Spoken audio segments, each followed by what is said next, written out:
Hi friends, అందరూ ఎలా ఉన్నారు? ఈ వీడియోలో బేసిక్ స్పాంజ్ కేక్ ఎలా చేసుకోవాలో చూపిస్తాను. ఒక మిక్సింగ్ బౌల్లో స్ట్రైనర్ పెట్టుకొని 2 cups maida, 2 teaspoon baking powder, 1 teaspoon baking soda వేసుకొని డ్రై ఇంగ్రీడియంట్స్ అన్నిటిని సీవ్ చేసుకొని పక్కన పెట్టుకోవాలి.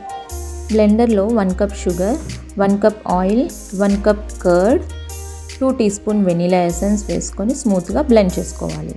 బ్లెండ్ చేసిన లిక్విడ్ ఇంగ్రీడియంట్స్ని డ్రై ఇంగ్రీడియంట్స్లో వేసి కట్ అండ్ ఫోల్డ్ మెథడ్లో మిక్స్ చేసుకోవాలి.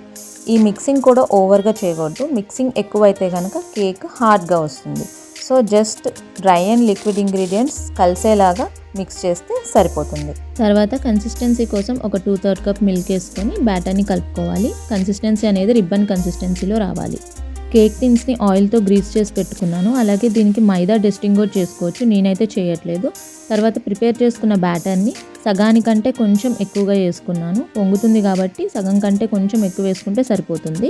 కేక్ టిన్స్ని ఒకసారి ట్యాప్ చేసుకోవాలి. ట్యాప్ చేసుకోవటం వల్ల ఎయిర్ బబుల్స్ ఏమన్నా ఉంటే పోతాయి. ఫైనల్గా ప్రీ హీటెడ్ ఓవెన్లో 180 డిగ్రీ సెంటీగ్రేడ్ దగ్గర 20 to 30 మినిట్స్ ఉంచితే కనుక మనకి కేక్ అనేది రెడీ అయిపోతుంది. ఇక్కడ 1 kg కేక్కి స్పాంజ్ రెడీ చేశాను. మీకు 1/2 kg కావాలంటే కనుక సేమ్ ఇంగ్రీడియంట్స్ని హాఫ్ క్వాంటిటీ తీసుకుంటే సరిపోతుంది. ఎగ్లెస్ వర్షన్ చేశాను. మీరు కూడా ఒకసారి ట్రై చేసి ఎలా వచ్చిందో చెప్పండి. Please subscribe.